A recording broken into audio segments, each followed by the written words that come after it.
Hey guys, in this video, I want to talk about three fallacies that kept me stuck in religion. Basically, I think that when we're within any ideology, so whether it's religion or a political ideology or even a job, for instance, there's usually ideas that keep us attached to that group or that community. And every time something about that community makes us doubt, there's usually ideas that keep us psychologically tied to it. There's almost like this psychological magnetism that every community has because of its ideas. And I think religion is no different from any other community in this respect. Now, the only way we can really know if a community is grounded in true ideas and grounded in ideas that really are important and that matter to us, we need to, figure out whether or not we're falling into fallacies that keep us tied to it. Fallacies are basically errors in argumentation, errors in reasoning that lead us to make conclusions that aren't actually based in reality, that aren't actually something that is rational. So I want to go over three errors in reasoning or fallacies that I often encountered in Christianity that kept me tied to it. And these fallacies don't only just apply to religion, but all sorts of other communities too. So whether you are religious or non-religious, I think you could probably get some value from this video because it can help you think more clearly and identify ideas that help you out in, basically figuring out whether or not you should stick in a community and whether or not the ideas you currently hold are based in sound reasoning or fallacious reasoning. So let's jump right in. So the first fallacy I want to talk about is the sunk cost fallacy.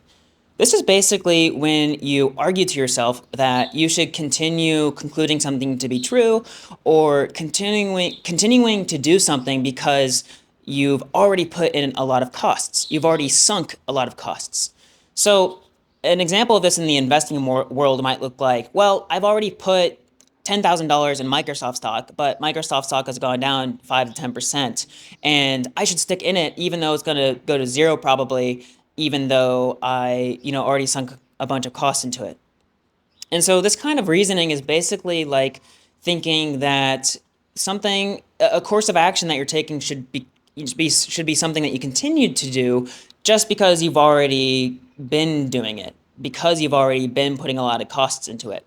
But the fact is, when we're thinking about whether or not we should conclude something to be true or continue on a course of action, we should actually evaluate whether the costs right now are creating the benefits that we want.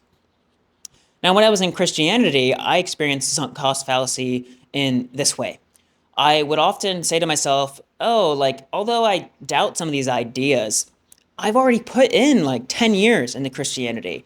I'm already a part of the youth group and the mission trips that we go on. I've already sunk a lot of costs. I wouldn't think about it that explicitly, but that is basically the line of reasoning I would go down. I would feel as if I would be losing something because I already did. I sunk all these costs, these years. And that would be something that I would continue use as a way to, rationalize sticking in Christianity. But the fact was, the fact that I sunk a lot of cost into Christianity doesn't make it any more or less true. It just simply means that I was confused about what Christianity is, and that led me to think that it was an investment I should continue to make. And but once I learned that it wasn't, what really kept me stuck to Christianity and psychologically magnetized to it was this sunk cost fallacy. But once I realized that this was a fallacy, I began to see things a little bit more clearly. So the second fallacy I want to talk about is the special pleading fallacy. This is basically when you make an exception to a principle that you usually hold to be true. So for instance, a lot of people hold the principle that we should condemn or punish those who, act maliciously against another person or, themselves. So I think one case of this might be, let's say there's a mother who abuses her child and she does this knowingly. Then, according to this principle, we should condemn her. And I think we should. That should be, we should punish those in society who harm children and harm others. And that's not really controversial.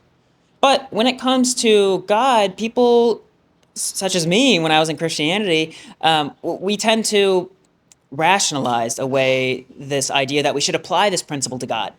So, for instance, there's a story in the Bible in which God commands Abraham to sacrifice his son Isaac to him by basically putting him on an altar and putting a knife through his chest or something like that. Now, the issue with this is, sometimes when I was a Christian, I would see a story like this and say to myself, well, this is crazy that God's commanding Abraham to do this, but he must have a reason. So, it's okay, right? Because he's God, he's omniscient, all powerful. So he must have a reason.